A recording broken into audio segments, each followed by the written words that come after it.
বগুড়ায় রথযাত্রায় মর্মান্তিক দুর্ঘটনা, বিদ্যুৎ স্পৃষ্ট হয়ে প্রাণ গেল 5 জনের। কোটা বিরোধী আন্দোলনের যৌক্তিকতা নেই মন্তব্য প্রধানমন্ত্রী।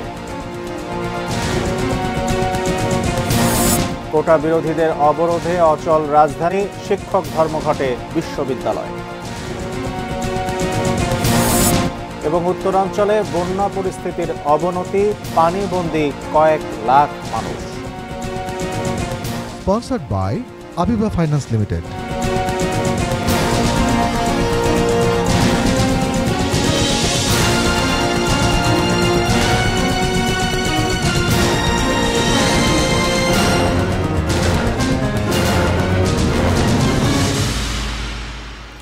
ATN নিউজ দেখছেন। রাত 9টার নিউজ আওয়ারে আপনাদের সবাইকে স্বাগত জানাচ্ছি আমি শামসুল আরেফিন। এতক্ষণ শুনছিলেন সংবাদ শিরোনাম। VSL Angle Channel HB VSL Bikrampur steel limited. এবারে বিস্তারিত। বগুড়ায় রথযাত্রায় বিদ্যুৎ স্পৃষ্ট হয়ে নিহতের সংখ্যা বেড়ে দাঁড়িয়েছে 5-এ। আহত 15 জনের মধ্যে কয়েকজনের অবস্থা আশঙ্কাজনক। গুরুতর আহতরা বগুড়ার শহীদ জিয়াউর রহমান মেডিকেল কলেজ হাসপাতালে চিকিৎসাধীন রয়েছেন। রোববার বিকেল 5:15টার দিকে শহরের সেউজগাড়ি আমতলী মোড় এলাকায় এ ঘটনা ঘটে। জানা গেছে, রথযাত্রা বের করার সময় রথের উপরাংশে বিদ্যুতের তার জড়িয়ে যায়। এতে ঘটনাস্থলেই আহত হন বেশ কয়েকজন। তাদের উদ্ধার করে হাসপাতালে নেওয়া হলে চিকিৎসক প্রথমে 3 জনকে মৃত ঘোষণা করেন, পরে একে একে আরও 2 জনের মৃত্যু হয়।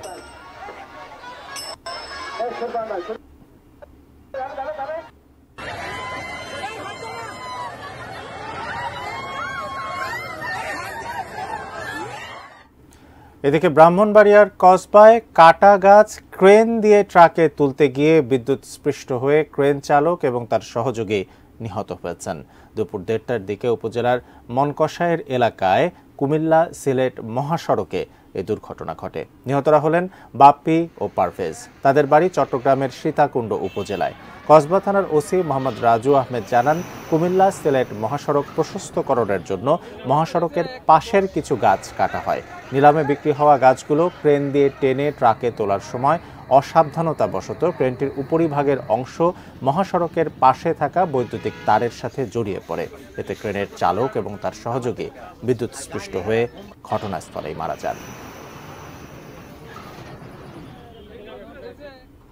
অন্যান্য প্রসঙ্গ। লেখাপড়া বাদ দিয়ে যেভাবে কোটা বিরোধী আন্দোলন করা হচ্ছে তার কোনো যৌক্তিকতা নেই বলে মন্তব্য করেছেন প্রধানমন্ত্রী শেখ হাসিনা। সকালে যুব মহিলা লীগের প্রতিষ্ঠা বার্ষিকী উপলক্ষে আয়োজিত এক অনুষ্ঠানে তিনি বলেন, কোটা পদ্ধতি বাতিল করায় চাকরিতে নারী ও প্রত্যন্ত এলাকার লোকজন বঞ্চিত হয়েছে। যুব মহিলা লীগের 22তম প্রতিষ্ঠাবার্ষিকী উপলক্ষে রোববার সকালে গণভবনে আওয়ামী লীগ সভাপতি প্রধানমন্ত্রী শেখ হাসিনার সঙ্গে সৌজন্য সাক্ষাৎ করেন সংগঠনটির নেত্রীরা। প্রধানমন্ত্রী সময় বলেন, নারীরা যাতে অর্থনৈতিকভাবে স্বাবলম্বী হতে পারে সেজন্য সরকারি চাকরিতে নারীদের জন্য আলাদা কোটা পদ্ধতি চালু করেছিলেন বঙ্গবন্ধু। এখন সব কোটা বাতিল হওয়ায় সরকারি চাকরিতে নারীরা বঞ্চিত হচ্ছে। মুক্তিযোদ্ধাদের জন্য যে কোটা, সেটা বাতিল করতে হবে, নারীদের কোটা বাতিল করতে হবে, অমক সমক, সেটা কিন্তু একবার বাতিল করা হয়েছিল। কিন্তু ফলাফলটা কি? পাবলিক সার্ভিস কমিশনের পরীক্ষার হিসাব যদি দেখা যায়, তখন দেখা যাবে যে আগে যেখানে কোটা থাকতে মেয়েরা যে পরিমাণ সুযোগ পেত, সেই পরিমাণ সুযোগ কিন্তু এই কয়েক বছরে আর পায়নি। এটা হলো বাস্তবতা।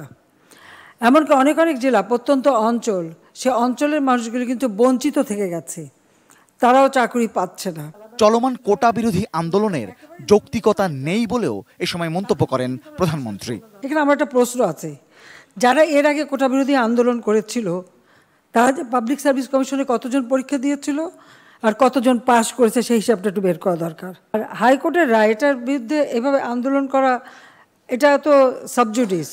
কারণ আমরা সরকার থেকে কিন্তু এভাবে কোনো কথা বলতে পারি না, কারণ হাইকোর্ট রায় দিলে সেখানে হাইকোর্ট থেকেই আবার আসতে হবে। কিন্তু আজকে আন্দোলনের নামে যেটা আবার করা হচ্ছে, পড়াশোনার সময় নষ্ট করা, এটারও কোনো যৌক্তিকতা আছে বলে আমি মনে করি না।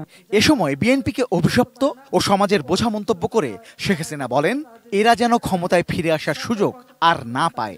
ওই বিএনপি সেই 2001-এর পর যেভাবে অত্যাচার নির্যাতন করেছিল আমাদের যুব মহিলা লোকের উপরে, এগুলো মানুষের সামনে তুলে ধরে ওদের বিভৎস চেহারাটা, ওদের জঙ্গির চেহারা, ওদের সন্ত্রাসী চেহারাটাও মানুষের সামনে তুলে ধরতে হবে যে এরা কোনো মানুষের জাত না, এরা দেশকেও ভালোবাসে না, মানুষকেও ভালোবাসে না, মানুষের কোনো উন্নতি চায় না। যুব মহিলা লীগের নেতাকর্মীদের উদ্দেশ্যে তিনি বলেন, নিজের জন্য নয়, রাজনীতি করতে হবে দেশের জন্য, মানুষের জন্য। নিজের জীবন না, দেশটাকে কতটুকু দিতে পারলাম, দেশের মানুষের জন্য কতটুকু দিতে পারলাম, বা যারা একেবারে নিম্ন স্তরে পড়ে আছে তাদেরকে আমরা কিভাবে টেনে তুলে তাদেরকেও সমানভাবে রাখবো, সেই ব্যবস্থাই আমরা করব। রেজন ফয়েজ, এটি নিউজ, ঢাকা। এবারে শিক্ষাঙ্গনের পরিস্থিতি। কোটা বাতিলের দাবিতে সারা দেশের বিশ্ববিদ্যালয়গুলোতেও আন্দোলন চলছে। এরই অংশ হিসেবে ঢাকা আরিচা ও কুষ্টিয়া খুলনা এবং ঢাকা বরিশাল ও পটুয়াখালী কুয়াকাটা মহাসড়ক অবরোধ করেছেন শিক্ষার্থীরা। সরকারি চাকরিতে কোটা পদ্ধতি বাতিলের 2018 সালের পরিপত্র পুনর্বহালের দাবিতে সপ্তম দিনের মতো আন্দোলন করছেন বিশ্ববিদ্যালয়ের শিক্ষার্থীরা। এরই অংশ হিসেবে সকাল 11টা থেকে 2 ঘন্টা ঢাকা আরিচা মহাসড়ক অবরোধ করে জাহাঙ্গীরনগরের বিশ্ববিদ্যালয়ের শিক্ষার্থীরা, ফলে বন্ধ হয়ে যায় যানবাহন চলাচল, ভোগান্তিতে পড়েন যাত্রী ও সাধারণ মানুষ। এদিকে একই দাবিতে কুষ্টিয়ার ইসলামী বিশ্ববিদ্যালয়েও চলছে আন্দোলন। কোটা সংস্কারের দাবিতে দুপুরে বিশ্ববিদ্যালয়ের সামনে কুষ্টিয়া খুলনা মহাসড়ক অবরোধ করে শিক্ষার্থীরা। অন্যদিকে কোটা বাতিলের দাবিতে ঢাকা বরিশাল ও পটুয়াখালী কুয়াকাটা সড়ক অবরোধ করে বিক্ষোভ করছে বরিশাল বিশ্ববিদ্যালয়ের শিক্ষার্থীরা।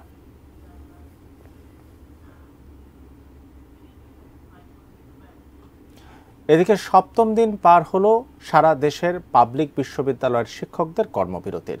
সর্বজনীন পেনশনে প্রত্যয় স্কিম বাতিলের দাবিতে এই আন্দোলন চালিয়ে যাওয়ার ঘোষণা তাদের।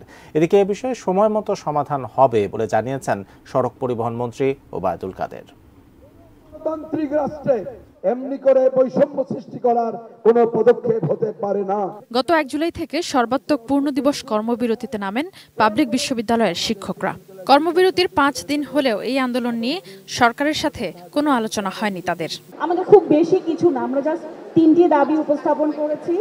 তবে শিক্ষকরা নিয়মিত আন্দোলনের অংশ হিসেবে অবস্থান কর্মসূচি পালন করছেন। রোববারও সুপার গ্রেডে অন্তর্ভুক্তি, নতুন বেতন কাঠামো সহ প্রত্যয় স্কিম বাতিলের দাবি আদায় না হওয়া পর্যন্ত আন্দোলন চালিয়ে যাওয়ার ঘোষণা তাদের। প্রত্যয় বাতিল করুন, স্বতন্ত্র যে বেতন কাঠামো, এটি সময়ের দাবি না, এই দাবি বাস্তবায়নের সময় পেরিয়ে যাচ্ছে। আমরা মাননীয় প্রধানমন্ত্রীর সাথে যদি বসতে পারি, আমরা যদি মাননীয় প্রধানমন্ত্রীকে বুঝাতে পারি, অবশ্যই আমরা জয়লাভ করব। আন্দোলনে নেতৃত্ব দেয়া ঢাকা বিশ্ববিদ্যালয়ের শিক্ষক সমিতি বলছে, এই আন্দোলন নিয়ে নানা বিভ্রান্তি ছড়ানো হচ্ছে, তবে তাতে কোনো লাভ হবে না। বিশ্ববিদ্যালয় অকার্যকর করা শিক্ষকদের কাজ নয়। যারা বিশ্ববিদ্যালয় শিক্ষকদের কাজকে রাজপথে নামিয়েছে, এটি তাদের ষড়যন্ত্র। এই বিশ্ববিদ্যালয়ের শিক্ষকরা জানে কখন ছক্কা হাঁকাতে হয়, কখন কাকে কোথায় বোল্ড আউট করতে হয়। সুতরাং এই আন্দোলন চলছে, এই আন্দোলন চলবে। পাবলিক বিশ্ববিদ্যালয়ের কর্মকর্তা কর্মচারীরাও আন্দোলন চালিয়ে যাচ্ছেন। প্রত্যয় স্কিমে অবসরের পর এককালীন পেনশন সুবিধা না রাখাতেই তাদের সবচেয়ে বড় আপত্তি। এটা বিশ্ববিদ্যালয়ে মেধাশূন্য হবে, মেধাবীর এই চাকরিতে আর আসবে না। সুতরাং আমরা চাই আমাদের যে পুরনো স্কিম সেটা বহাল থাকুক এবং নবম পে স্কেল বাস্তবায়ন হোক। রোববার সচিবালয়ে সড়ক পরিবহন মন্ত্রী ওবায়দুল কাদের জানান, এই আন্দোলন পর্যবেক্ষণ করছে সরকার। আমরা গভীরভাবে পর্যবেক্ষণ করছি পরিস্থিতি, সময় মতো সাবধান সমাধান হয়ে যাবে। I hope so. And I believe so. Sadia Afroz, ATN news, Dhaka. সর্বজনীন পেনশনের প্রত্যয় স্কিম বাতিলের দাবিতে পাবলিক বিশ্ববিদ্যালয়গুলোতে সপ্তম দিনের মতো কর্মবিরতি পালন করেছেন শিক্ষক, কর্মকর্তা ও কর্মচারীরা। ফলে ক্লাস, পরীক্ষা ও দাপ্তরিক কাজ বন্ধ হওয়ায় স্থবির হয়ে পড়েছে পাবলিক বিশ্ববিদ্যালয়গুলো। প্রতিনিধিদের তথ্য এবং ছবিতে ডেস্ক রিপোর্ট। সর্বজনীন পেনশন স্কিম প্রত্যয় বাতিল ও স্বতন্ত্র বেতন স্কেলের দাবিতে পাবলিক বিশ্ববিদ্যালয়গুলোতে 1 জুলাই থেকে চলছে লাগাতার কর্মবিরতি। এরই অংশ হিসেবে ক্লাস পরীক্ষা বর্জন করে সকালে রাজশাহী বিশ্ববিদ্যালয়ের সিনেট ভবন চত্বরে অবস্থান কর্মসূচি পালন করেন শিক্ষকরা। একই সময় বুদ্ধিজীবী চত্বরে কর্মকর্তা ও কর্মচারীদের আলাদা 2 গ্রুপ কর্মসূচি পালন করেন। দাবি আদায় না হওয়া পর্যন্ত আন্দোলন চালিয়ে যাবেন বলে জানান তারা। আমাদেরকে জোর করে আন্দোলনে আসা হয়েছে। প্রত্যয় স্কিমে কিন্তু তারা অত্যন্ত সুকৌশলে সেটিকে 60 বছরে নামিয়ে এনেছে। তার মানে আমাদেরকে আমলাদের মতো 60 বছর এখন চাকরি করতে হবে। 3 দফা দাবিতে বন্ধ রয়েছে চট্টগ্রাম বিশ্ববিদ্যালয়ের সব ক্লাস ও পরীক্ষা। ফলে সেশন জটের শঙ্কায় পড়েছেন শিক্ষার্থীরা। অচল হয়ে আছে ময়মনসিংহের বাংলাদেশ কৃষি বিশ্ববিদ্যালয়ও। এই দাবিটা যদি সরকার যদি মাইনা না নেয়, আমরা একযোগে আন্দোলন চালিয়ে যাব। একই দাবিতে বরিশাল বিশ্ববিদ্যালয় ও রংপুরের বেগম রোকেয়া বিশ্ববিদ্যালয়েও কর্মবিরতি পালন করেছেন শিক্ষক, কর্মকর্তা ও কর্মচারীরা। শুক্লা সরকার, ডেস্ক রিপোর্ট, এটিএন নিউজ। এদিকে কোটা বিরোধী আন্দোলনকারীরা জানিয়েছেন আগামীকালও তাদের বিক্ষোভ কর্মসূচি অব্যাহত থাকবে। শাহবাগ থেকে এই কর্মসূচি জানিয়ে তারা বলেন, চাকরিতে কোটা পদ্ধতির সংস্কার চান তারা। আগামীকাল 3:30টায় আমাদের কেন্দ্রীয় লাইব্রেরির সামনে জমায়েত হবে এবং আমরা আমাদের ব্লকেট কর্মসূচি পালন করব। আপনারা কি আগামীকাল আসতেছেন? আপনারা কি হাত তুলে জানাবেন আগামীকাল আসতেছেন? দাবি আদায় না বন্ধ আমরা কি রাজপথে থাকবো? আমাদেরকে অবশ্যই থাকতে হবে। মনে করেছে আমরা ক্লান্ত হয়ে ফিরে যাব, কিন্তু আমাদের সেটাকে ভুল প্রমাণ করতেই হবে। চাঁদপুরের কচুয়া উপজেলার এইচএসসি পরীক্ষার কয়েকটি কেন্দ্রে টাকার বিনিময়ে পরীক্ষার্থীদের নকল সরবরাহ করার অভিযোগ উঠেছে খোদ শিক্ষকদের বিরুদ্ধে। শিক্ষার্থীদের বই খুলে পরীক্ষা দেওয়ার ভিডিও এসেছে এটিএন নিউজের হাতে। ন্যাক্কারজনক এই ঘটনার বিস্তারিত জানিয়েছেন সহকর্মী আসাদ ভুঁইয়া।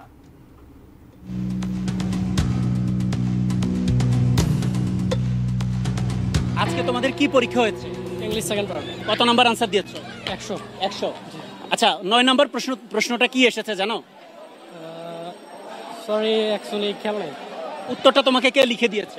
না, এটা এমনি থেকে নিজ থেকে দিয়েছি। কিন্তু তুমি প্রশ্ন কি জানো না, উত্তর তাহলে কিভাবে দিছো? প্রশ্ন দেখলে বলতে পারবো। কত নাম্বার আনসার দিয়েছো? স্যার 99। জি স্যার। আচ্ছা, 7 নাম্বার প্রশ্নটা কি ছিল বলো তো? স্যার 7 নাম্বার প্রশ্নটা কানেক্টরস। জি স্যার। আচ্ছা, পরীক্ষার আগে তোমরা কত টাকা দিয়েছো শিক্ষকদের নকল দেওয়ার জন্য? না স্যার, এমন তো কিছু হয় নাই। কিছু হয়নি। তোমাকে 3 নাম্বার প্রশ্নটা খুঁজে বের করতে হবে। স্যার এই যে প্রেসার তো খেয়াল নাই। উত্তরটা কিভাবে দিয়েছো তাহলে? স্যার দিয়েছিলাম। আমরা জানতে পারলাম শিক্ষকরা ফটোকপি করে দিয়েছে। জি না স্যার, জি না। তো তুমি প্রশ্নই বলতে পারো না, তাহলে উত্তর কিভাবে লিখছো? স্যার লিখছিলাম তো ওইখান থেকে ইউজ। আমি 3টা হলের চিত্র আপনাকে দেখাবো। এটা আপনারই হল, আপনারই শিক্ষার্থীরা দেখেন। আপনি যদি একটু দেখেন, প্রত্যেকটা শিক্ষার্থীর কাছে উত্তরপত্র ফটোকপি করে দেয়া আছে এবং তারা সেটা দেখে লিখছে। এটা কি আপনাদের নজরে কখনো এসেছে?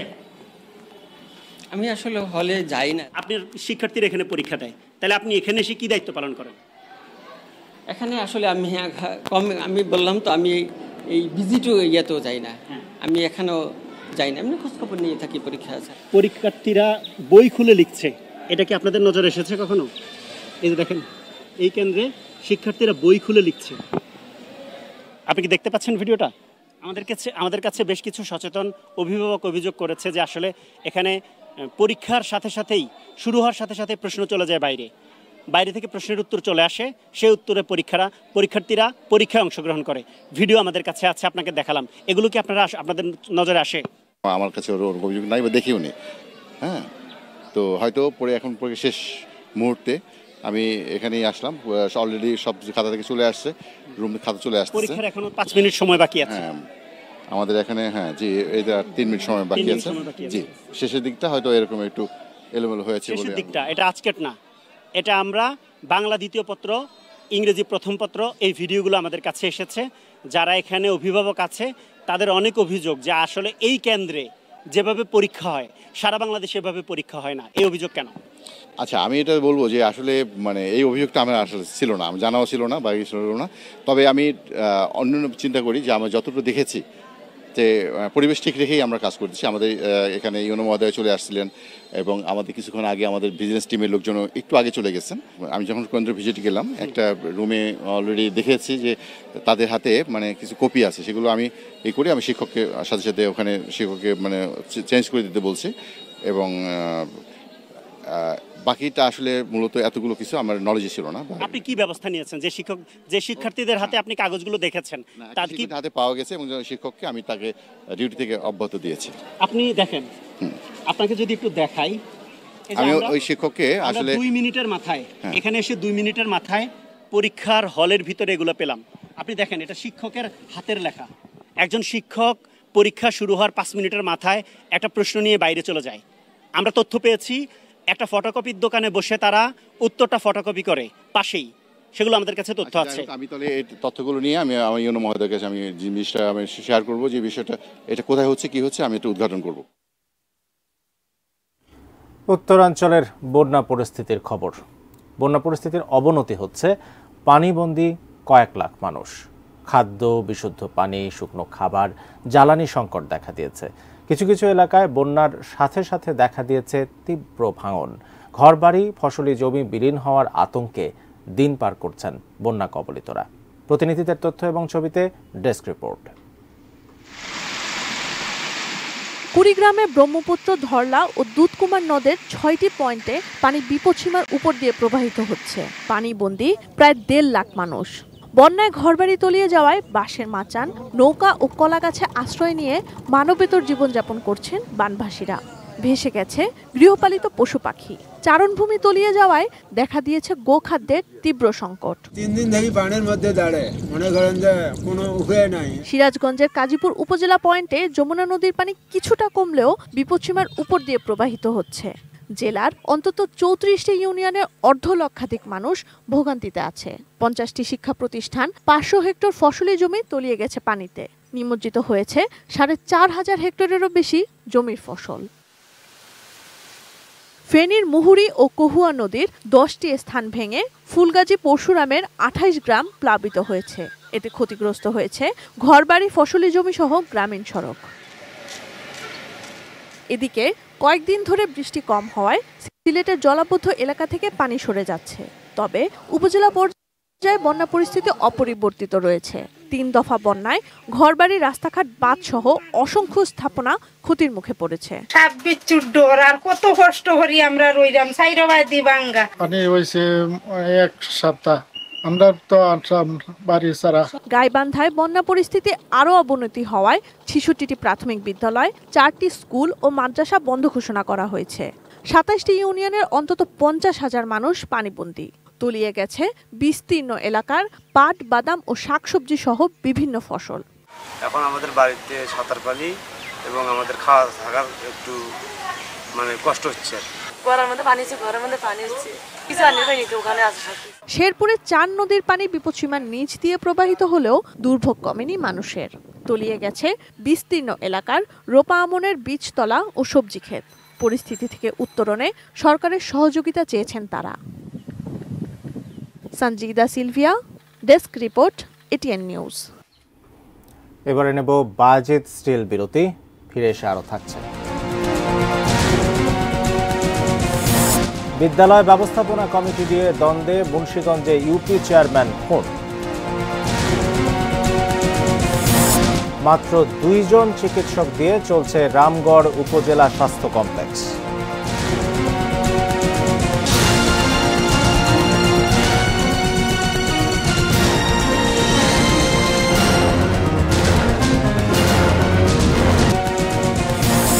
বগুড়ায় রথযাত্রায় মর্মান্তিক দুর্ঘটনা, বিদ্যুৎস্পৃষ্ট হয়ে প্রাণ গেল 5 জনের। কোটা বিরোধী আন্দোলনের যৌক্তিকতা নেই, মন্তব্য প্রধানমন্ত্রী। কোটা বিরোধীদের অবরোধে অচল রাজধানী, শিক্ষক ধর্মঘটে বিশ্ববিদ্যালয়। এবং উত্তরাঞ্চলে বন্যা পরিস্থিতির অবনতি, পানিবন্দী কয়েক লাখ মানুষ। Sponsored by Abiba Finance Limited.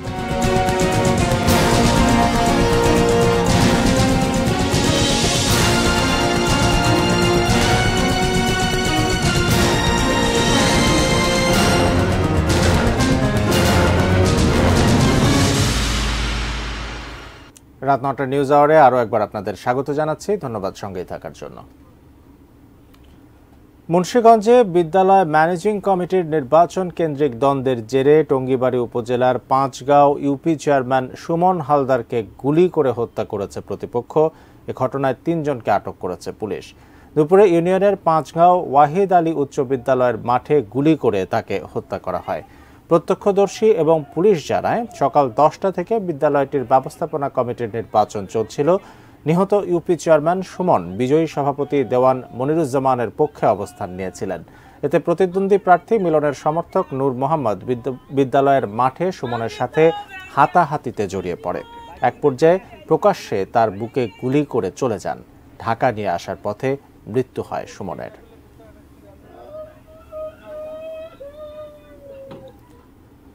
এক মাসের মধ্যে বিশেষজ্ঞ কমিটি বিমান কেনার বিষয়ে রিপোর্ট দেবে। তার উপর ভিত্তি করেই বোয়িং নাকি এয়ারবাস তা নিয়ে সিদ্ধান্ত নেওয়া হবে বলে জানিয়েছেন বিমান ও পর্যটন মন্ত্রী ফারুক খান। এর আগে মার্কিন রাষ্ট্রদূত পিটার ডি হাস বিমান ও পর্যটন মন্ত্রীর সঙ্গে বিদায়ী সাক্ষাৎ করেন। সেখানে বোয়িংয়ের বিষয়ে আলোচনা হয়। বিশেষজ্ঞ কমিটির রিপোর্ট সম্পর্কে পিটার হাসকেও জানানো হয় সেখানে। পরে সাংবাদিকদের প্রশ্নের জবাবে মন্ত্রী বলেন, বোয়িং ও এয়ারবাস ভালো অফার দিয়েছে। আমেরিকার ও ইউরোপিয়ান কোম্পানির মধ্যে এ ধরনের প্রতিযোগিতা আগে দেখা যায়নি বলে উল্লেখ করেন তিনি।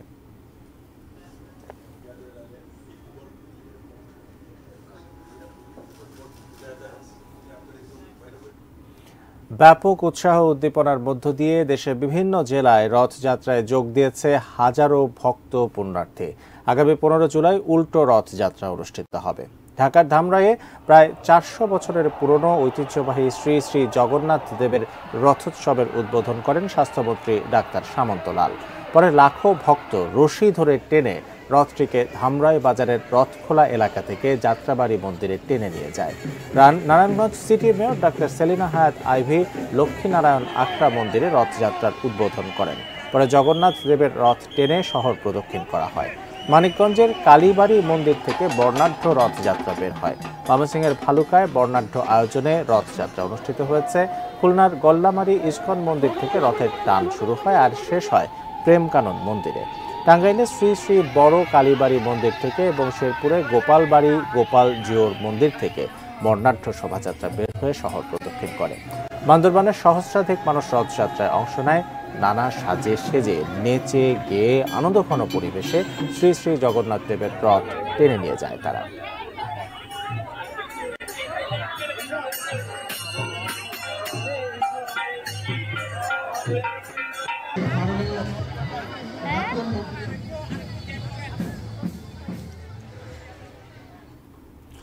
বাজেট ঘাটতি মেটাতে সরকারের ব্যাংক ঋণ নির্ভরতা বাড়ছে। গেল অর্থ বছরের মতো চলতি 2024-25 অর্থ বছরে সরকার বিপুল অঙ্কের ব্যাংক ঋণ নেবে, যা ঘাটতির প্রায় 54% এবং মোট বাজেটের 17%। বিশ্লেষকরা বলছেন, সরকার বেশি ব্যাংক ঋণ নিলে বেসরকারি খাতের বিনিয়োগ কমে যাওয়ার পাশাপাশি মূল্যস্ফীতি বেড়ে যাবে, যা সার্বিক অর্থনীতির উপর চাপ বাড়াবে। আরাফাত ইসলাম শুভর বিশেষ রিপোর্ট। বরাবরের মতো রাজস্ব প্রাপ্তির উচ্চ লক্ষ্যমাত্রা ও ব্যয় সংকোচন নীতি থাকার পরও চলতি অর্থ বছরের বাজেট ঘাটতি 2,56,000 কোটি টাকা। ফলে ঘাটতি মেটাতে ব্যাংক ঋণেই ভরসা সরকারের। চলতি অর্থবছর ব্যাংক থেকে 1,37,500 কোটি টাকা ঋণ নেওয়ার লক্ষ্যমাত্রা নির্ধারণ করা হয়েছে। সে হিসেবে আগের অর্থবছরের তুলনায় নতুন অর্থবছরে ব্যাংক থেকে ঋণের লক্ষ্যমাত্রা বেড়েছে 3.85%। বিশ্লেষকরা বলছেন, সরকার ব্যাংক থেকে ঋণ বেশি নিলে বেসরকারি খাতে ঋণ দেওয়ার সক্ষমতা কমে যায়, আর কেন্দ্রীয় ব্যাংক থেকে ঋণ নিলে মূল্যস্ফীতি বাড়ে। ঋণের টাকার যথাযথ ও সাশ্রয়ী ব্যবহার না হলে এবং বেসরকারি খাতে প্রণোদনা না পেলে কর্মসংস্থান কমবে ও মূল্যস্ফীতি বাড়বে। অর্থনীতির এই বিশ্লেষকের মতে, ঘাটতি মেটাতে সরকারের ব্যাংক ঋণ নির্ভরতা বেসরকারি খাতে বিনিয়োগের জন্য হুমকি স্বরূপ। সরকার নিজে ব্যাংক থেকে বেশি নেওয়ার কারণে পরোক্ষভাবে আমি মনে করি সেটা হচ্ছে ভবিষ্যতে বাংলাদেশের যে বিনিয়োগ, সেই প্রাইভেট বিনিয়োগের ক্ষেত্রে একটা হুমকি, এবং বাংলাদেশ যে প্রবৃদ্ধির কথা বলে যাচ্ছে, প্রাইভেট বিনিয়োগকে ধরে না রেখে যদি ধরে না রাখা যায় তাহলে বাংলাদেশের যে গ্রোথ যেটা প্রজেক্টেড করা হয় অর্থাৎ ধরা হয় সেটা অর্জন করা একটা বড় চ্যালেঞ্জ হবে বলে আমি মনে করি। তবে খেলাপি ঋণ বিবেচনায় বেসরকারি খাতে ঋণ দেওয়ার চেয়ে সরকারকে ঋণ দেওয়া ব্যাংকগুলোর জন্য নিরাপদ বলে মনে করেন ব্যাংকার ফারুক মঈনুদ্দিন। সরকার যদি ব্যাংক থেকে ঋণ নেয় সেটি ব্যাংকগুলোর জন্য কিন্তু সেফ। সরকার ঋণ নিচ্ছে, সরকারের তো খেলাপি হবে না, সরকার ফেরত দেবে। সেটা আপনি যেটা বলছেন তার একাংশ হচ্ছে যে ব্যাংকগুলো এখানে বরং সেফলি এখানে ঋণ দিতে পারে সরকারকে। একজন বেসরকারি উদ্যোক্তাকে ঋণ দেওয়া হচ্ছে, সরকারকে কম সুদে ঋণ দেওয়া কিন্তু ব্যাংকগুলোর জন্য তাদের জন্য বেটার অপশন, এটা বলবো। Arafat Islam Shuvo, ATN news, Dhaka. News আওয়ারে আবার একটা বিরতি নিচ্ছি, সঙ্গেই থাকুন।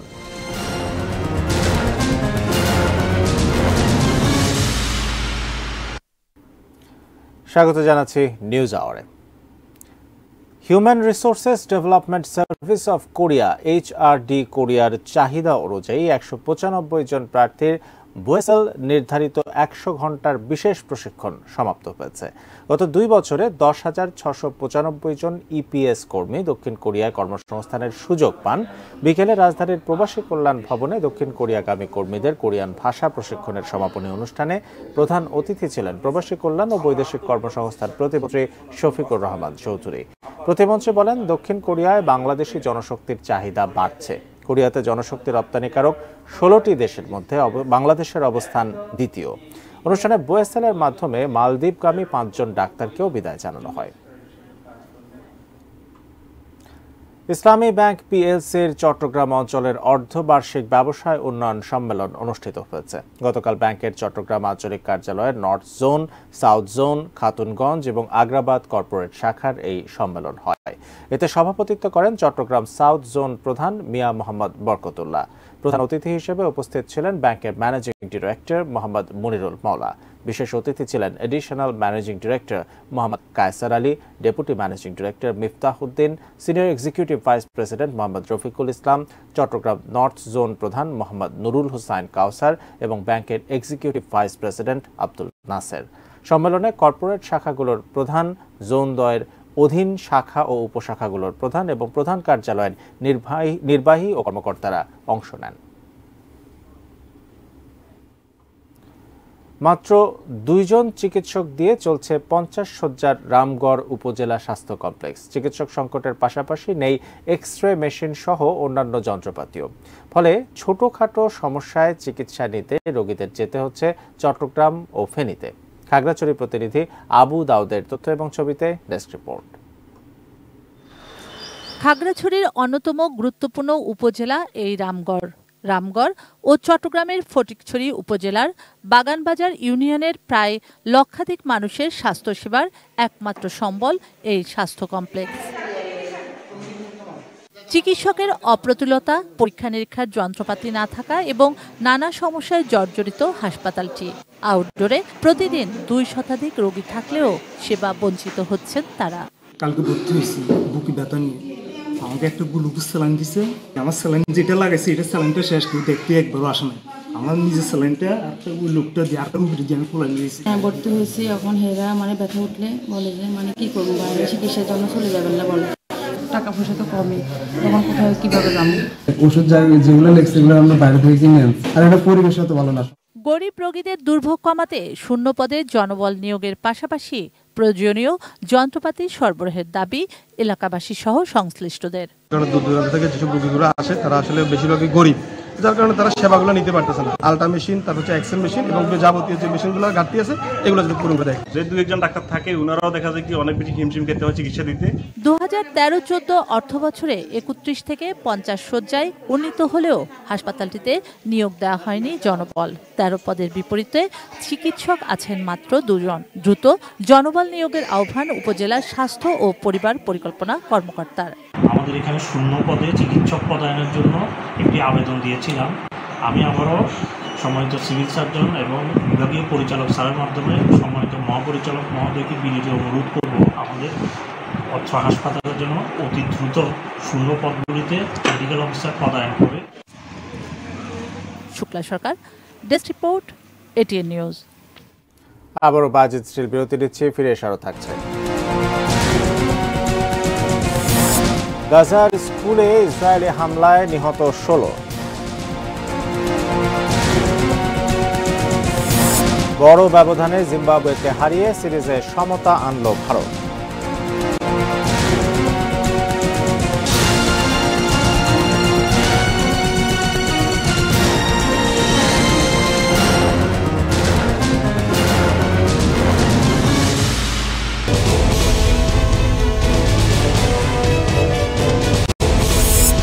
বগুড়ায় রথযাত্রায় মর্মান্তিক দুর্ঘটনা, বিদ্যুৎস্পৃষ্ট হয়ে প্রাণ গেল 5 জনের।